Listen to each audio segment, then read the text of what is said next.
शकुनी महाभारत के एक ऐसे पात्र हैं जिसे लोग शक की नज़र से ही देखते हैं।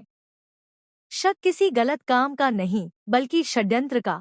शकुनी को महाभारत में हमेशा षड्यंत्र करते हुए दिखाया गया है। जैसे महाभारत के प्रत्येक पात्र की अपने आप में ही एक कहानी है, वैसे ही शकुनी की भी अपनी एक कहानी है जिसे बहुत ही कम लोग जानते हैं। कहते हैं कि हालात इंसान को किसी भी हद तक गिरने पर मजबूर कर देते हैं। अगर आज आप इस वीडियो को अंत तक देखेंगे तो आप भी शकुनी को एक सम्मान की दृष्टि से देखना शुरू कर देंगे और आपको अंत में यह भी जानने को मिलेगा इतना पाप करने के बाद भी शकुनी को स्वर्ग क्यों मिला। कहानी शुरू होती है गांधार में, जो आज के समय में अफगानिस्तान के कांधार के नाम से प्रसिद्ध है, जो राजा सुबलकर राज्य था जो गांधारी और शकुनी के पिता थे। एक दिन राजा सुबलकर एक यज्ञ का आयोजन किया जिसमें कई पंडित और महर्षियों की आमंत्रित किया गया।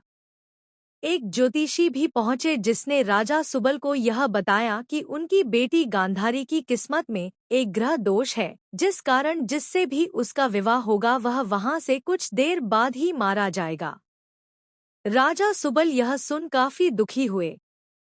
गांधारी जो राजा सुबल की इकलौती बेटी थी और उन्हें बहुत ही प्यारी बेटी गांधारी के भविष्य को सुधारने के लिए राजा ने उनका विवाह एक बकरे से कर दिया और फिर उस बकरे की बलि चढ़ा दी गई ताकि उनकी बेटी के सिर से यह दोस्त हट जाए। अब गांधारी के सिर से यह दोस्त हट गया था, कम से कम उनके परिवार वालों को तो यही लगा था। कुछ समय बाद गांधारी का विवाह हस्तिनापुर के महाराज धृतराष्ट्र से हुआ जो राजा पांडु के अंधे भाई थे। गांधारी जो गांधार में अपनी सुंदरता के लिए जानी जाती थी, खास तौर पर उनके सुंदर आंखों के लिए गांधारी ने उसे अंधकार में धकेल दिया था जिसमें धृतराष्ट्र जी रहा था।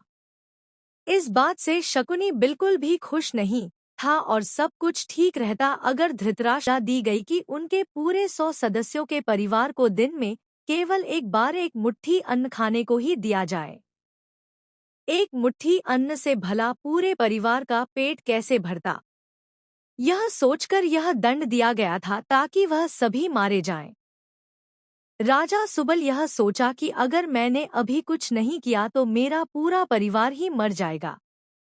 उसने एक उपाय सोचा कि हर एक दिन अगर किसी एक को एक मुट्ठी अनाज खाने को मिल जाए तो वह जिंदा बच जाएगा। इस प्रकार उसका कुल खत्म नहीं होगा, लेकिन वह कौन होगा? राजा सुबल, उनका बड़ा बेटा या अन्य कोई?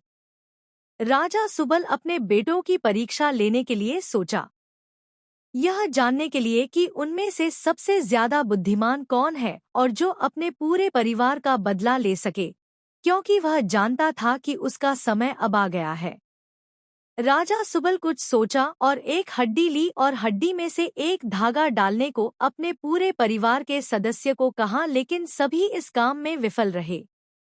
लेकिन शकुनी ने धागे की एक तरफ फंदा दूसरी ओर से चींटी को अन्य का पीछा करते चींटी एक से दूसरी ओर चली गई और चींटी के साथ ही धागा भी हड्डी के एक तरफ से दूसरी तरफ चला गया।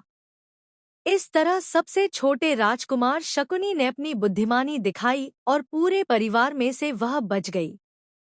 उसने एक एक करके अपने सारे भाइयों को मरते हुए देखा और अंत में अपने पिता को। राजा सुबह जब अपने अंतिम समय गिन रहे थे तो उन्होंने धृतराष्ट्र शकुनी को आजाद कराने की विनती की और धृतराष्ट्र ने शकुनी को आजाद करा दिया। यह धृतराष्ट्र की सबसे बड़ी गलती थी। शकुनी द्वारा ही महाभारत के युद्ध में कौरवों को धकेला गया। शकुनी ने वह किया जिसके लिए उसे जिंदा रखा गया था, अपने परिवार के विनाश का बदला लेने के लिए, और अंत में पांडवों द्वारा धृतराष्ट्र के एक पुत्र को नहीं बख्शा गया। शकुनी को कोई भी एक अच्छे इंसान के रूप में नहीं देखता, पर यह कहा जाता है कि शकुनी को अंत में स्वर्ग नसीब हुआ था क्योंकि शकुनी ने अपने मकसद को पूरा करने के लिए अपनी जान भी दे दी थी। और जो कुछ उसने किया वह अपने परिवार और गांधारी के साथ हुए अन्याय के चलते किया।